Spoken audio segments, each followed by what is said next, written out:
अस्सलाम वालेकुम, खुश आमदेद, जी आयानू, पखैर आगले, संग जोड़े तगड़े जनाब।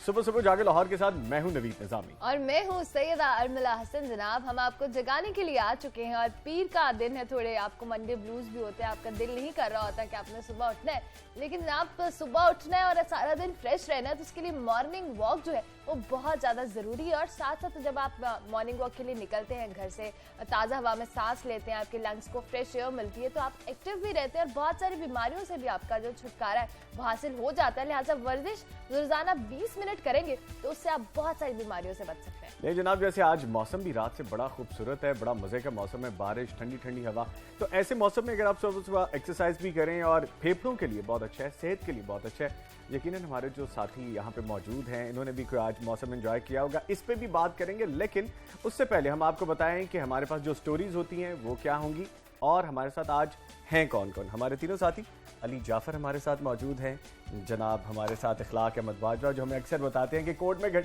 वो असेंबली में घंटियां बज रही हैं जी और अभी तक मेंबरान नहीं आए, तो आज ये भी इनसे जानेंगे। और फारूक हमजा, जो अक्सर हमें बताते हैं कि फलां जगह पे रूरल एरिया में एक ऐसी डिस्पेंसरी भी है कि जहाँ पे कोई अभी तक सारे लवाजमात होने के बावजूद, वहाँ पे सेहत की सहूलियत होने के बावजूद सेहत पे काम नहीं हो रहा। तो इन तीनों साथियों को खुश आमदीद कहेंगे और अपनी पहली खबर अरमिला से जानेंगे क्या। बिल्कुल जनाब, पहली खबर जो है हमारे पास रोजनामा दुनिया की खबर है और चीफ जस्टिस ऑफ पाकिस्तान ने लाहौर में सिक्योरिटी के नाम पर बंद सड़कें फौरी तौर पर खोलने का हुक्म दे दिया और अवाम ने इस पर क्योंकि बहुत इसको खुशाइन करार दिया। ऑब्वियसली हम पहले भी शेयर करते हैं, आपको न्यूज में भी नजर आता है कि सुप्रीम कोर्ट लाहौर रजिस्ट्री में बड़ी अदालत लगी जिसमें चीफ जस्टिस ऑफ पाकिस्तान मियां साकिब निसार ने शहर में सिक्योरिटी के लिए खड़ी की गई रुकावटों पर शदीद इजहार भरमी किया और उन्होंने कहा कि उसके बाद साथ जाती उम्रा की रिहाइशगाह के बाद जो है model town, Minhajul Quran, passport office समेत जहां जहां सड़कें बंद हैं उनको खोला जाए। और उसके साथ साथ फिर जनाब आईजी पंजाब ने भी फुर्तियां दिखाई और आईजी ऑफिसर पुलिस लाइन किला गुजर सिंह के बाहर भी बंद सड़कें खोल दी गई। जनाब इस हवाले से आपको बताएंगे कि हमने कल भी आज सुबह हेडलाइन भी देख रहे थे कि बनाम तख्ते लाहौर में बहुत सारे इश्यूज इसको हाईलाइट किया गया कि जाती उम्रा के पास बहुत सारी रोड्स बंद है, जिस पे चीफ जस्टिस ने नोटिस लिया और उसके बाद उन्होंने बरहमी का इजहार किया और उन्होंने कहा कि जनाब ये अवाम की जगह है, ये अवाम के इस्तेमाल की जगह है, इसको पर्सनल उसके लिए क्यों बंद किया। और जब ये कहा गया कि मियां हमजा शहबाज को या दूसरे लोगों को जो है मॉडल टाउन में इस तरह के थ्रेट्स हैं और वो सिक्योरिटी के पेश नज़र ये रोड्स बंद की गई हैं, तो उस पर भी मामला सामने आया। इखलाक बाजवा साहब, हमने देखा कि यहाँ पे जहाँ जाती उम्रा है, जहाँ मॉडल टाउन है, मिनाजुल कुरान है, मुख्तलिफ जगहों पे रोड्स बंद कर दी जाती हैं, बैरियर्स लगा दिए जाते हैं, हालांकि उनकी वजह से बहुत सारी रोड जो है बिल्कुल रूट्स डिफरेंट डाइवर्जन की तरफ चले जाते हैं, अवाम बहुत मुश्किलात का। और अब जो ये नोटिस लिया गया है, यानी कि देर आए दुरुस्त आए वाला हिसाब हुआ।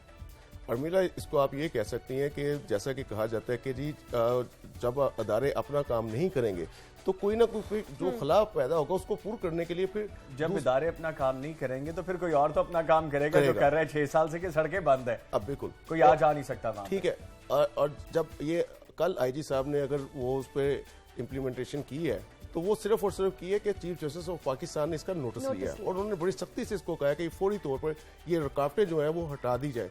ठीक है, एक हमारा एक माहौल जरूर है कि सिक्योरिटी के जो हालात हैं वो इतने अच्छे बेहतर नहीं है, लेकिन उसके बावजूद सड़कें बंद कर देना ये उसका हल नहीं है।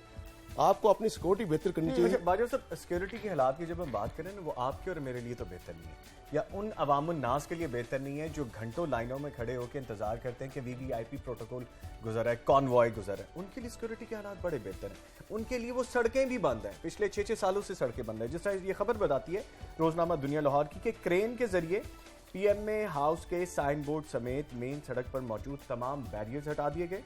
सुप्रीम कोर्ट के हुक्म पर रुकावटें तो हटा दी गई मगर सड़क ताहाल आम लोगों के लिए बंद है। सोच तलब बात यही है कि रुकावटें ना होने के बावजूद ड्यूटी पर तैनात पुलिस एहलकार गाड़ियों और राहगीरों को रोक रहे हैं। शहरियों ने रुकावटें हटाए जाने पर खुशी का इजहार तो किया, लेकिन इस बात पर शदीद एहतजाज भी किया है कि रुकावटें हटा दी गई, बैरियर हटा दिए गए, ब्लॉक्स हटा दिए गए, लेकिन वहां पे पुलिस की नफरी अभी तक तैनात है जो उनको वहां पे 6 साल पहले भी गुजरने नहीं दे रही थी और आज भी नहीं गुजरने दे रही।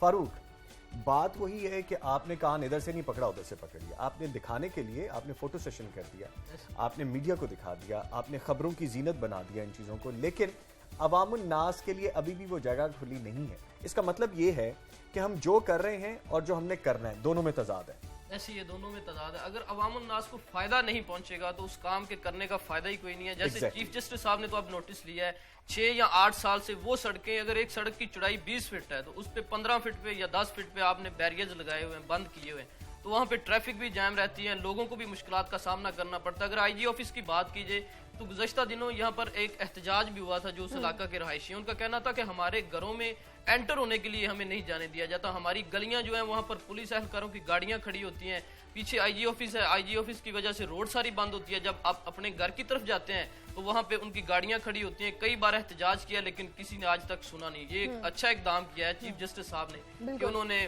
मतलब खोल दिया है, सब बैरियर्स को हटा दिया है, लेकिन अभी मेरा ख्याल है उन्हें मजीद इस पे काम करना पड़ेगा। जाफर, मजीद काम करने की जरूरत है, ये तो हम बार बार कहते हैं, और जब हमने रुकावटें हटाने की बात की अभी भी इम्प्लीमेंटेशन प्रॉपरली नहीं है। अब ये कुछ हमें अरसा इस पे स्ट्रिक्टली फॉलो होती हुई तमाम चीजें नजर आएंगी। फॉर द लॉन्ग रन ये चीजें इतनी इफेक्टिव नहीं रहती हैं, आए रोज इस तरह की बातें हमारे सामने आती हैं। अब जो मेन चाह है, जैसे जाती उमरा की बात कर ले, वहां पर भी लोग रिहायशी रहते ही हैं, जाहिर है कि उनका भी वहां पे घर है। मॉडल टाउन की बात करें, यहाँ पर मुख्तलिफ मिनहाजुल पासपोर्ट ऑफिस समेत कई ऐसी रोड हैं जो बंद कर दी गई हैं। तो अब जो नोटिस लिया गया है इसके बाद यही बात की जो चीजें कितना अरसा मजीद चलेंगी, इम्प्लीमेंटेशन कब तक रहेगी? देखें, इम्प्रूवमेंट तो आएगी। पहली बात तो हम इस पॉइंट को इस्टेब्लिश कर लें कि सीजेपी का ऑर्डर था तो ये इम्प्लीमेंट हो गया। शायद अगर कोई और इस इशू पे बात करता भी रहता, हम सारा साल भी बात उठाते, वो इशू कभी भी वो टस से मस ना होती वो चीज़, लेकिन because it was said by the chief justice of Pakistan तो ऑब्वियसली उस पर अमल दरामद कराया गया। लेकिन अभी जो ये आपने पहले जिक्र किया था ना कि पुलिस की नफरी तैनात है और वो अभी भी नहीं जाने देती। देखिए, पुलिस की नफरी तैनात है, इससे हमें कोई इतराज नहीं, ठीक है, उस लेवल पर थ्रेट्स होती हैं और पुलिस का फर्ज बिल्कुल है कि वो उनको सिक्योर करे। आखिर वो भी एक एसेट है कौम का। अच्छी कारकर्दगी, बुरी कारकर्दगी, किसी से इख्तिलाफ रखना एक अलग बात है, पर जब अगर कोई रियासती ओहदे पर फायज है तो वो हमारी कौम का एसेट है और उसकी प्रोटेक्शन हमारी जिम्मेदारी है बतौर स्टेट की। लेकिन अगर वही पुलिस उस घर की प्रेमिसेस को सेफ रखे तो जायज, अगर वो सड़क पर आकर रोड से किसी शहरी को गुजरने से रोकती है तो इख्तिलाफ वहां पे क्रिएट होता है। इस पे बात करेंगे, लेकिन अभी अक्सा है हमारे साथ। बिल्कुल, अक्सा मौसम का हाल बताएंगी, क्योंकि जब मैं सुबह यहाँ पे आई, हम सभी जब यहाँ पे आ रहे थे तो रात से बारिश का सिलसिला जारी है, गरज चमक के साथ बारिश का सिलसिला जारी। मौसम जो है वो एकदम से खुशगवार हुआ, ऐसे लगा जनाब सर्दी फिर से लौट आई है। तो अक्सा से जानेंगे, अक्सा ये बताइए, सर्दी वाकई जो है लौट आई है या हमें कुछ लग रहा है कि बारिश ने मौसम अच्छा कर दिया?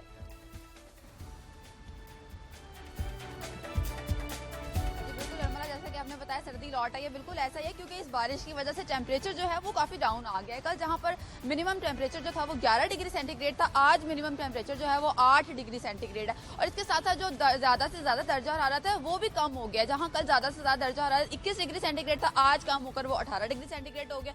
तो जब ज्यादा मिनिमम और मैक्सिमम टेम्परेचर जो है वो क्लोज आते हैं, उतनी ही सर्दी जो है ज्यादा महसूस होती है। और बिल्कुल इसी तरह की सिचुएशन आज देखने में नजर आ रही है। और सर्दी की सबसे बड़ी वजह ये है, इस वजह से भी सर्दी ज्यादा लग रही है क्योंकि हवा इस वक्त बहुत ज्यादा चल रही है। मैं जिना पार्क पे मौजूद हूँ और यहाँ पर इतनी तेज हवा चल रही है जिसकी वजह से सर्दी का जो एहसास है वो कुछ ज्यादा हो रहा है, क्योंकि हवा में ह्यूमिडिटी लेवल जो है वो भी ज्यादा हो गया है। कल जहाँ पर ह्यूमिडिटी लेवल जो है वो तकरीबन 44% था, आज डबल हो गया, तकरीबन 84% जो है हवा में इस वक्त नमी का तनासुब है। और हो सकता है कि ये हवा में नमी का तनासुब जो है अगर मजीद एक दो बताएं कि ये जो बारिश है ये दोबारा से होगी या सिर्फ कल के दिन हमें बारिश देखने को मिली है?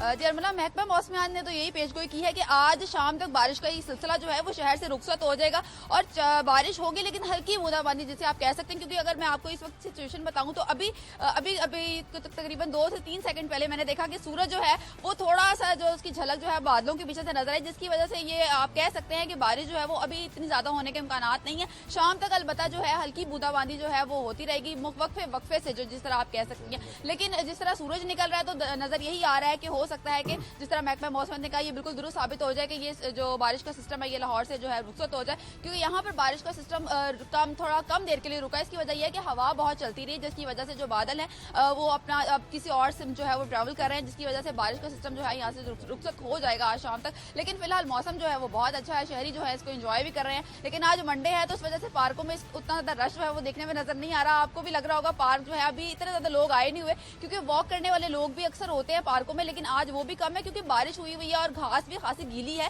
जिसकी वजह से सर्दी जो है वो भी ज्यादा महसूस हो रही है। तो लोगों ने प्रेफर किया कि वो घरों में ही ज्यादा रहे, और जिन्होंने काम पर जाना था वो तो यकीनन बहुत सुबह सवेरे जो है वॉक करके जो है अपने कामों को रुखसत हो गए। लेकिन अभी बहरहाल पार की सूरत हाल जो है वो कुछ ऐसी है कि यहाँ पे अभी इतने ज्यादा लोग जो है वो मौजूद नहीं है। हो सकता है कि छुट्टी के बाद जब ऑफिस की छुट्टी हो जाए, बच्चों को स्कूलों की छुट्टी हो जाए, तब आप पार्कों में लोगों को मौसम एंजॉय करते हुए जो है वो देखें। अलबत्ता जो घरों में खवातीन है वो जरूर ये मौसम को जो है मजीद खुशगवार बनाएंगी। जब आपको मजे मजे के पकवान बनाएंगी और जो है फ्राइड चीजें जो है वो बनाएंगी, तो यकीनन ये मौसम का मजा भी दुबाला हो जाएगा। बिल्कुल अक्सा, और मैं आपको बात बताती चलूं कि बहुत अरसे बाद आपको यहाँ स्क्रीन पर देखकर हमें बहुत अच्छा लगा और आप बहुत अच्छी लग रही है। जल्दी से ये बीपर खत्म होने के बाद अपनी ढेर सारी पिक्चर्स बनवा लीजिएगा, क्योंकि मैंने फेसबुक पे अभी आपकी देख ली है थोड़ी देर बाद। थैंक यू सो मच, आप मौसम का हाल बता रही थी। अगली खबर है जी हमारे पास, और वो खबर है रोजनामा दुनिया लाहौर से। अफसोसनाक खबर है, कल ब्रेक भी की और काफ़ी इसके बारे में कल बहस भी छिड़ी रही कि मुमताज़ कानूनदान और सुप्रीम कोर्ट बार की साबिका सदर आसमा जहांगीर इंतकाल कर गई। आइन और कानून की सरबुलंदी के लिए आमरीत के खिलाफ लड़ी, जेलें भी काटी, इंसानी हकूक़ के लिए हमेशा आवाज़ बुलंद की। अजीम रहनुमा आसमा जहांगीर इंतकाल कर गई और इंतकाल पर हर दिल उदास, हर आंख उम्र गुजार लेते लेकिन जिंदगी जिंदगी तो ये बड़ा इंपॉर्टेंट बात है कि उन्होंने अपनी भरपूर जिंदगी जी, और जिस काम के लिए वो वहाँ पर मौजूद थी और वो जो उनका एक रोल था, वो रोल यही था ना कि she was a expert on law basically, and the person जिसने कॉन्स्टिट्यूशन में ह्यूमन राइट्स के जो शिक है उसके ऊपर बहुत ज्यादा काम किया। ह्यूमन राइट्स का कॉन्सेप्ट थर्ड वर्ल्ड कंट्रीज में इतना नहीं होता। मैं ये चीज हम इसलिए जिक्र कर रहे हैं कि इंसानी हकूक, बुनियादी हकूक, ये चीजें जो है ये वेस्टर्न डेमोक्रेसी में नजर आती हैं, लेकिन ये थर्ड वर्ल्ड कंट्रीज में इतनी ज्यादा नहीं होती। थर्ड वर्ल्ड कंट्रीज में मैं हमारे खासतौर पर इंडो पाक, सब कॉन्टिनेंट, ईस्ट पाकिस्तान, जिस तरह इन एरियाज की बात करें तो ये सारा एरिया डिप्राइव था इन कॉन्सेप्ट से, जिसके लिए वो खड़ी हुई। उन्होंने एक रोल प्ले किया, एक स्ट्रॉन्ग कैरेक्टर लेडी जो थी उन्होंने वो वाला किरदार अदा किया, और उन्होंने जिस तरीके से मीडिया को एड्रेस करती थी, जिस धड़ल्ले से वो मीडिया को एड्रेस करती थी, उन्होंने तमाम कंट्रोवर्सीज के बावजूद और तमाम उन प्रेशर्स के बावजूद उन्होंने अपने स्टांस पे खड़ी रही, और जिस पॉइंट को एक दफा पकड़ लेती थी तो वो उसको मंतकी अंजाम फरमाने के बाद, इस दुनिया से जाने के बाद भी सोशल मीडिया हो, आम सोशल सर्कल हो, आम जुबान ज़दे आम हो, या वो ऐसे लोग जो उनके आसपास है, कंट्रोवर्सी तब भी बहुत निकली है, लेकिन ज्यादा तबका यही मिला है जिन्होंने उनको प्रेज किया है, जिन्होंने माना है। और मैं एक बाजवा साहब इस पे ज्यादा बेहतर बताएंगे, लेकिन मैं एक पॉइंट ऐड करूंगा इसमें कि इनके जाने से जो बार की सियासत होता है उसको बहुत नुकसान पहुंचा। अखलाक बाजू साहब, हमने देखा कि उन्होंने जेलें भी काटी, बहुत ह्यूमन राइट्स के लिए बहुत काम किया, ओवरऑल एक बहुत जबरदस्त उनका रोल रहा तमाम तर। हम वैसे भी देखते रहे कि खवातीन के हकूक के लिए हर जगह उन्होंने आवाज उठाई है, और वो यही बात कि अपने स्टांस पर डटी रही है। कहा जा सकता है कि आसमा जहांगीर की वफात के बाद एक अहद जो है, एक कोशिश है, वो तमाम हो गई, और वो चीज़ें जो है वो एक दोबारा से एक आसमा जहांगीर की हमें ज़रूरत है। मेरा नहीं ख्याल कि दोबारा आसमा जहांगीर में मिल सके। वो ऐसी आयरन लेडी थी कि जिस जहाँ पर अपना मौकफ उन्होंने वो अपने असूलों पर डट गई हैं और वहीं पर डटी रही। आपको ये भी बताता चलूँ कि आसमा जहांगीर के जहाँ पर बेशुमार खिदमात हैं, वहाँ पर एक ये भी बहुत बड़ा उनका ये हिस्सा था इसमें कि खवातीन को हकूक दिलाने के लिए, खुसूसन जो खवातीन अपनी मर्जी से पहले शादी नहीं कर सकती थी जब तक उनके सरपरस्त मौजूद ना हो, ये आसमा जहांगीर थी जिन्होंने ये केस लड़ा और जीता। हम आसमा जहांगीर की बात तो कर रहे थे, लेकिन कल जो है एक और जो Pakistani film industry, drama industry की बात करें तो एक बहुत ही मारूफ नाम जिन्होंने जो मिसाल जो है किरदार निभाए, उनकी अभी इंतकाल, हम काजी वाजिद की बात करें जिनको कराची में दिल का दौरा पड़ने से वो इंतकाल कर गए, और उन्होंने कई ड्रामों में काम किया, अदाकारी के जौहर दिखाया। हुकूमत पाकिस्तान ने उन्हें सदारती तमगा बराए हुस्न कारकर्दगी से भी नवाजा। टीवी एक एहसास शख्सियत से नो डाउट महरूम हुआ, और उनका जो फनी करियर का आगाज है वो रेडियो पाकिस्तान से बतौर ड्रामा आर्टिस्ट हुआ। इस दौरान उन्होंने स्टेज ड्रामों में भी हिस्सा लिया, जिनमें ख्वाजा मोइनुद्दीन का ड्रामा तालीम बालिगान की उनकी जो पहचान बना। उसके साथ साथ मुल्क में टेलीविजन की आमद के बाद खुदा की बस्ती में राजा का यादगार किरदार भी अदा किया। तो हम उनके ड्रामाज और स्टेज में भी उन्होंने बेशुमार जो एक लाजवाल किरदार निभाए, और उनकी पहचान अभी भी उम्र के इस हिस्से में भी वो कई ड्रामों में, कई ऐसे इस तरह के प्लेज में वो अपनी अदाकारी के जौहर दिखाते रहे। तो इस हवाले से हम कल का दिन हमारे लिए कुछ अच्छा साबित नहीं हुआ। कई बहुत अहम शख्सियत, आसमा जहांगीर की बात करें और इधर से इनकी बात करें तो हम उससे नहीं रहेंगे। अच्छा, काजी वाजिद कि कहीं भी आपको किसी भी मौके पर आपको मसनूईपन नजर नहीं आएगा। और फिर इनका जो लगाव था, अपने कैरेक्टर में इतना डूब जाते थे कि नाजरीन को देखने वाला यही देख रहा होता था हुआ काजी वाजिद का कोई एक प्ले, कोई ऐसी अदाकारी नहीं जिसमें उन्होंने अपना लोहा भी बताया अरबिला ने। खुदा की बस्ती, तालीम बालगा, ये वो आपके प्लेज हैं जो आज भी आप देखें तो आपको सीखने को मिलता है इन प्लेज से। बिल्कुल, और नौजवान जो अदाकार हैं वो इससे मुसलसल सीखती हैं जी। और उनकी उनकी वाइफ के साथ उनका एक अंदाज में उनसे गुफ्तगू करते वो परेशान हो जाती थी कि इनको क्या हो गया आज, मतलब ये किस उसमें तो कैरेक्टर उनकी जो अभी कल हम देख रहे थे कि जो सोशल मीडिया है उस पर जो फनकार बरादरी है वो बहुत उनके सामने, चाहे वो यंगस्टर्स हो चाहे जो सीनियर अदाकार है, यंगस्टर्स की जानिब से जिसमें आयशा खान थी मैंने, जिन्होंने उनके साथ काम किया, उन्होंने ये कहा कि जनाब हमें, उन्होंने हमेशा ये कहा कि अपने डायलॉग्स पर, अपनी उर्दू पर आप फोकस करें, क्योंकि आपका जो फैशन है, जो आपकी एक आउटलुक है वो तो कुछ अरसे की है, लेकिन जो आपकी ये चीजें हैं वो आपके साथ साथ चलती रहेंगी। जनाब हम इस हवाले से और भी हम अली हमजा आप क्या कहना चाहेंगे, कोई बात जो आप काजी साहब ने बुनियादी तौर पर रेडियो जो एक उस वक्त का बहुत अच्छा था जहाँ से उन्होंने अपना कैरियर का आगाज किया, बुनियादी तौर पर वहाँ से उसी लिहाज से वो चलते, उन्होंने ज़बान पर अबूर हासिल किया। जैसे अभी नज़ामी साहब बता रहे थे कि वो सिर्फ इसके साथ फन के साथ नहीं थे बल्कि उसके साथ साथ अदब के साथ भी रिलेट थे। अदब से बहुत कुछ उन्होंने सीखा और अपने जो नौजवान थे, उनके पिछली सफ वाले लोग थे, हर उनके लिए तबके की ना एक क्लास पाई जाती है। आप आर्टिस्ट बरादरी की बात करें, फनकार बरादरी की बात करें, अदब से लगाओ ग्रुप की बात करें, ये उस सिंफ में आते हैं, उस ग्रुप में आते हैं कि जिन्होंने रेडियो को अपना कैरियर आगाज बनाया, जो रेडियो से चलता है, जो लहजे को समझना, बोलना, अदा करना और बताना समझता है, क्योंकि रेडियो एक ऐसा मीडियम है जो आपको लफ्जों से इजहार करता है, क्योंकि आप उसमें नजर नहीं आते, आपके एक्सप्रेशंस आपके लफ्जों में नजर आते हैं। तो वो क्लास थी उनकी, इसमें तो कोई दो राय नहीं। Thank you so much Ali Hamza, thank you so much Ikhlaq Bajwa sahab, आप दोनों के आने का। जनाब हम ब्रेक लेंगे, ब्रेक के बाद वापस आएंगे मैं और अली जाफर खान स्पोर्ट्स सेगमेंट के साथ। तो मिलते हैं एक ब्रेक के बाद, देखते रहिए जागो लाओ।